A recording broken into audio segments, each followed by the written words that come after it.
नमस्कार दोस्तों, हर हर महादेव। कैसे हैं आप? आई होप आप सब बहुत अच्छे होंगे।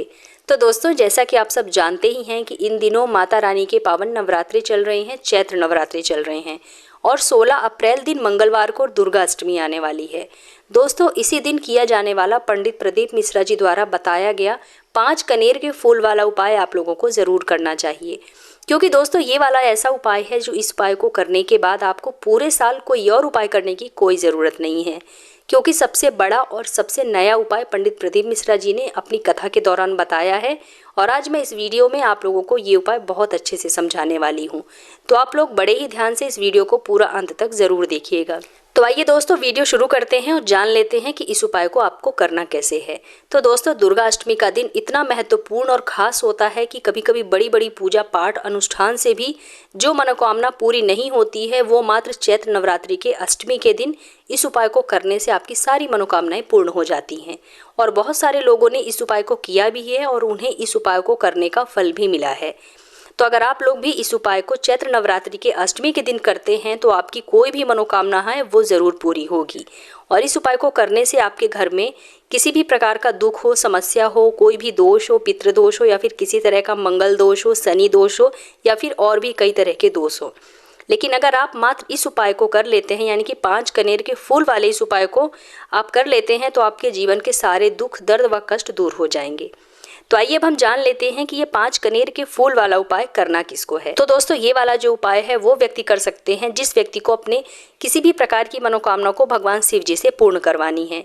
और घर की माताएं बहनें जो अपने घर की सुख शांति के लिए, घर में धन समृद्धि को बढ़ाने के लिए ये वाला उपाय करना चाहती हैं, तो वो घर की बड़ी माताएं बहनें भी कर सकती हैं। इस 5 कनेर के फूल वाले उपाय को विशेष रूप से घर की माताएं बहनें अगर करती हैं तो बहुत अधिक फल प्राप्त होता है, क्योंकि घर की माताओं बहनों को घर की लक्ष्मी कहा जाता है। और जब घर की लक्ष्मी कोई विशेष उपाय करती है तो उसको फल बहुत जल्दी प्राप्त होता है और बहुत बड़ा होकर मिलता है। अगर किसी कारणवश आपके घर की माताएं बहनें इस उपाय को ना कर पाएं तो घर का कोई बड़ा सदस्य, कोई छोटा सदस्य, कोई भी इस उपाय को कर सकते हैं। आइए अब हम समझते हैं कि इस 5 कनेर के फूल वाले उपाय को आपको करना कैसे है और ये उपाय आपको किस समय करना है। तो देखिए, इस मंगलवार की अष्टमी के दिन किया जाने वाला ये उपाय है, ये मुख्य रूप से आपको सुबह के समय करना है। लेकिन अगर किसी कारणवश ये वाला उपाय सुबह के समय आप नहीं कर पाते हैं तो इस उपाय को आप शाम के समय, यानी कि प्रदोष काल के समय भी कर सकते हैं। अब आप में से कई लोगों को ये पता नहीं होगा कि प्रदोष काल का सही समय क्या होता है, कितने बजे से लेकर के कितने बजे तक का होता है। तो हम आपको बता देते हैं कि प्रदोष काल का जो समय होता है वो होता है शाम को 6 बजे से लेकर 7 बजे के बीच में। आपको इस समय ये वाला उपाय कर लेना है। लेकिन अगर प्रदोष काल के समय भी इस उपाय को करने का आपको समय नहीं मिल पाता है, आप कहीं बाहर जाते हैं या फिर आप अपने जॉब पर जाते हैं, आपको आने में देरी हो जाती है और आप 6 से 7 बजे के बीच में अपने घर नहीं पहुंच पाते हैं, तो कोई बात नहीं। अगर आप इस उपाय को रात में 8 बजे के अंदर भी कर लेते हैं तो कोई दिक्कत नहीं है। लेकिन इस उपाय को आप ज़रूर से ज़रूर कीजिएगा, क्योंकि चैत्र नवरात्रि की जो अष्टमी होती है वो साल में केवल एक ही बार आती है। तो आप इस उपाय को ज़रूर कीजिएगा। आइए अब हम जान लेते हैं कि इस 5 कनेर वाले फूल के उपाय को आपको करना कैसे है। तो दोस्तों, ये जो उपाय है वो आपको 5 कनेर के फूल वाला उपाय है। तो सीधी सी बात है, इस उपाय को करने के लिए हमें 5 कनेर के फूल तो ज़रूर ही लेने हैं।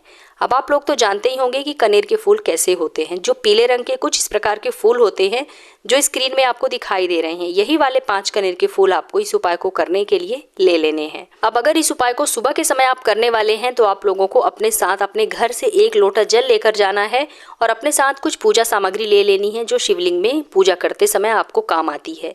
अब शिव मंदिर में आपको लेकर चले जाना है और अगर आप इस उपाय को शाम के समय, यानी कि प्रदोष काल में करते हैं, तो आपको अपने साथ केवल 1 दीपक जो गोल बाती का होना चाहिए वो लेकर के जाना है। लेकिन वो दीपक केवल शुद्ध घी का ही होना चाहिए, इस बात का ध्यान आपको ज़रूर रखना है।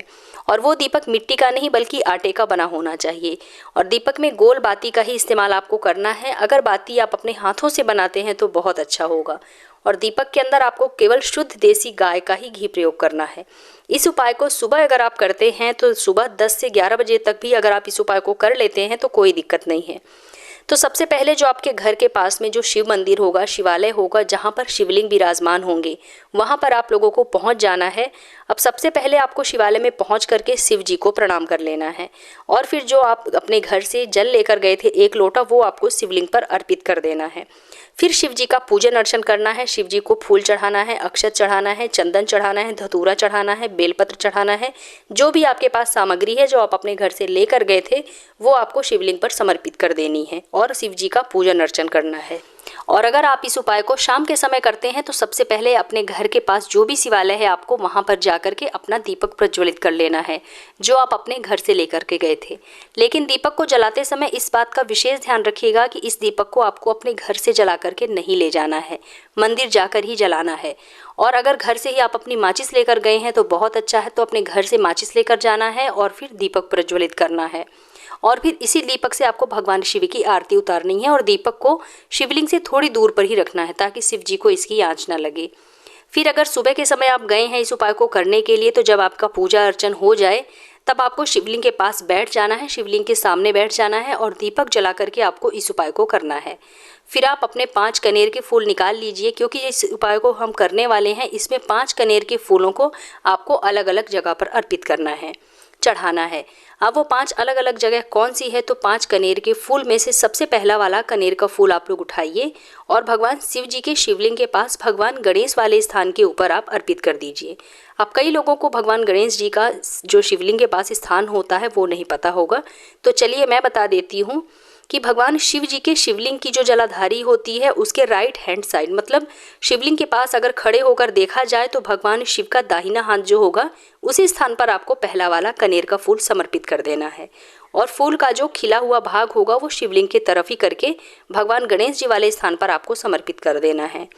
अब अपने दूसरे नंबर का कनेर का फूल ले लीजिए। अब इस फूल को आपको भगवान कार्तिकेय जी वाले स्थान पर, गणेश जी वाला स्थान होता है राइट हैंड साइड और लेफ्ट हैंड साइड वाला जो स्थान होता है वो कार्तिकेय जी का स्थान होता है, तो इस दूसरे नंबर के कनेर के फूल को आपको वहीं पर समर्पित कर देना है और खिला हुआ जो भाग है वो शिवलिंग के तरफ ही होना चाहिए। अब बात आती है तीसरे नंबर के कनेर की पुष्प की, तो इस तीसरे नंबर के पुष्प को आपको माता अशोक सुंदरी वाले स्थान पर समर्पित कर देना है।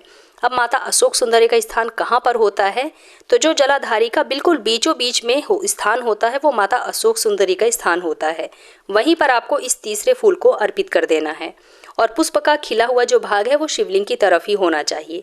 अब बात आती है चौथे नंबर के कनेर की पुष्प की, तो इस फूल को आपको समर्पित करना है भगवान शिव जी के ऊपर जो पात्र टंगा होता है जल का, जिसमें बूंद बूंद कर करके शिवलिंग पर जल टपकता है। इसके अंदर भगवान जी के शिव की 5 बेटियों का स्थान होता है। उसी पात्र के अंदर इस चौथे नंबर के फूल को आपको समर्पित कर देना है।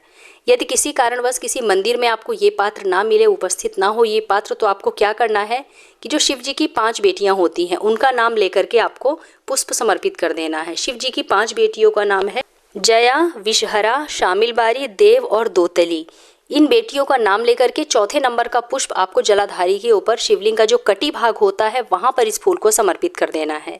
अब बात करते हैं अपने 5वें और आखिरी फूल के बारे में। तो जिस मंदिर में आप गए हैं अगर उस मंदिर में भगवान शिव जी के पास त्रिशूल लगा हुआ है तो जो त्रिशूल का मध्य भाग होता है उस मध्य भाग में आपको इस 5वें नंबर के फूल को स्पर्श कराना है और स्पर्श कराने के बाद इस 5वें नंबर के फूल को आपको शिवलिंग के ऊपर समर्पित कर देना है। अब अगर जिस मंदिर में आप गए हैं उस मंदिर में त्रिशूल उपस्थित ना हो तो आपको क्या करना है कि आप ये 5वें नंबर का जो फूल है ये भगवान शिव जी के शिवलिंग के ऊपर ही आपको समर्पित कर देना है।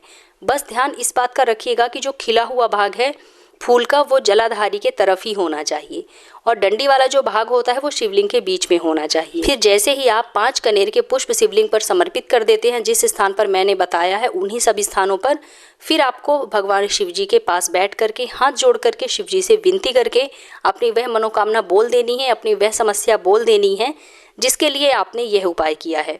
एक बार में केवल एक ही मनोकामना के लिए इस उपाय को आपको करना है, अपनी 2-3 मनोकामना एक साथ आपको नहीं बोलना है। फिर थोड़ी देर भगवान जी के नाम का जप करके भगवान से हाथ जोड़कर आपको प्रणाम करके अपने घर आ जाना है और अब यहाँ पर आपका उपाय पूर्ण हो जाता है, संपूर्ण हो जाता है। तो दोस्तों उम्मीद करती हूँ कि आप लोगों को मेरे द्वारा बताया गया उपाय अच्छी तरह से समझ में आ गया होगा। अगर कोई परेशानी हो तो आप मुझसे कमेंट बॉक्स में इस उपाय से संबंधित जानकारी प्राप्त कर सकते हैं। अगर आप लोगों को मेरा आज का वीडियो पसंद आया हो तो वीडियो को लाइक करके हमारे चैनल को सब्सक्राइब करके बेल आइकन जरूर प्रेस कर लीजिएगा, जिससे कि आपको मेरे नए वीडियो की नोटिफिकेशन सबसे पहले प्राप्त हो। तो मिलते हैं अपने नेक्स्ट वीडियो में, तब तक के लिए हर हर महादेव।